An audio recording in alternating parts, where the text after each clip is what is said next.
Incorporating disabled individuals into the workforce. Today, I'll be discussing a couple of different topics, including first, starting off with diversity in business, then moving to the Americans with Disabilities Act, then third, benefits of employees with disabilities, fourth, what management can do, and fifth and sixth, elaborating a little bit on the topics I'll discuss and what management can do, such as improving the application process and diversity training. Diversity in business. Intellectually and physically disabled individuals are typically forgotten as being a group that's imperative to creating a diverse environment. When a business organization thinks of diversity, they typically forget about this group. They only typically think of this group when it comes to inclusivity. But in order to be a business that values both diversity and inclusivity, you have to take into account all types of people, especially those with intellectual or physical disabilities.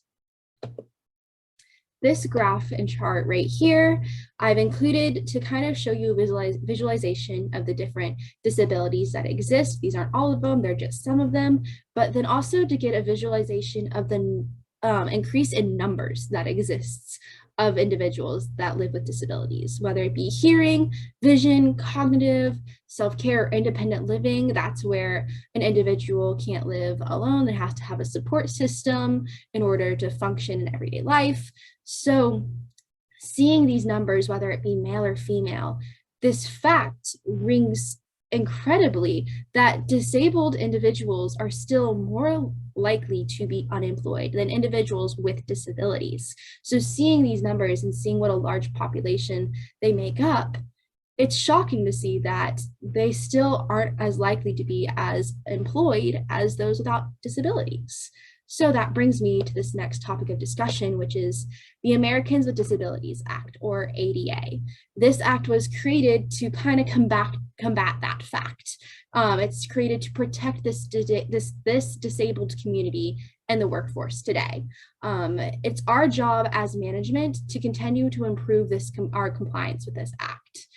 Provide the support and accommodations that these individuals need for success. Accommodations don't make it easier for these individuals, but rather it allows them to have an even playing field with the other employees they're working alongside of.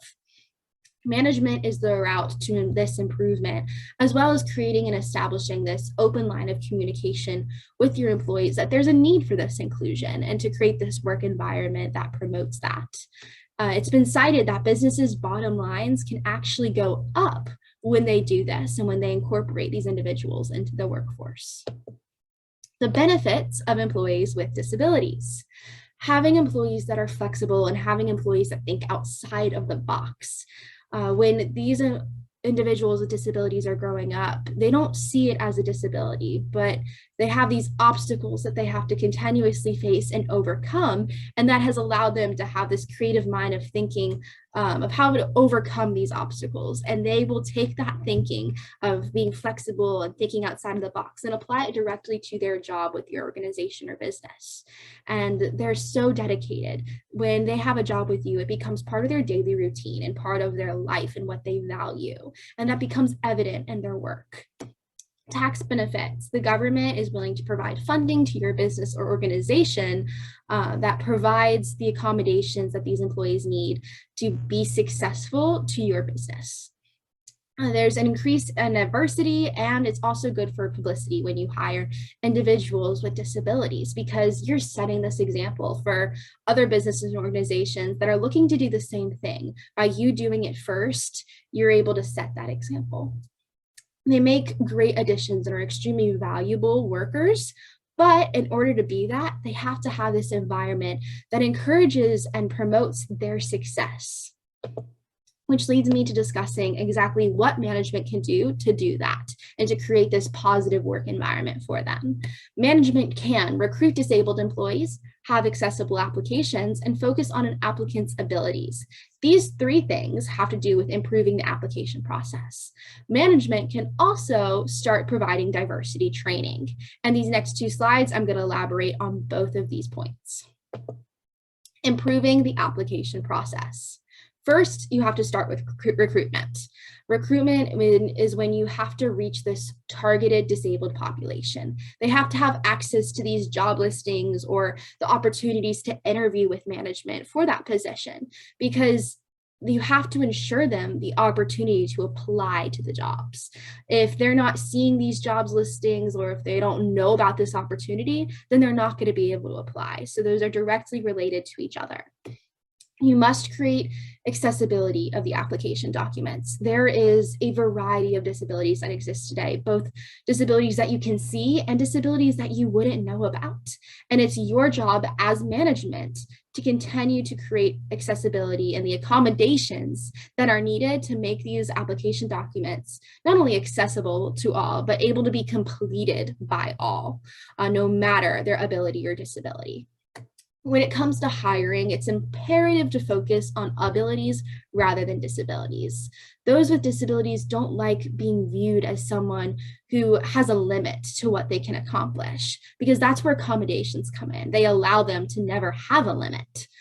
So it's important that you treat them just like any other employee when it comes to the interview of what are your qualifications? What are the abilities that make you the perfect candidate for this job? Diversity training. This is a course that can be offered to not only management within a company, but all employees. It's imperative because employees shouldn't be assumed to know how to act or best interact with other employees with disabilities. So it's important that as management, you provide this training to show them how to best promote inclusion and how to work along other employees that may be a little bit different than them. You need to use this training to work to create an environment that encourages this constant improvement and constant moving forward to create that inclusive environment. There needs to be this line of communication built that allows employees to discuss the different accommodations that can be put into place. There needs to be this idea of standing against discrimination as management, saying that you as management will not tolerate it, and your employees need to have that same value of working together to build this inclusive environment and this diverse environment that promotes their success.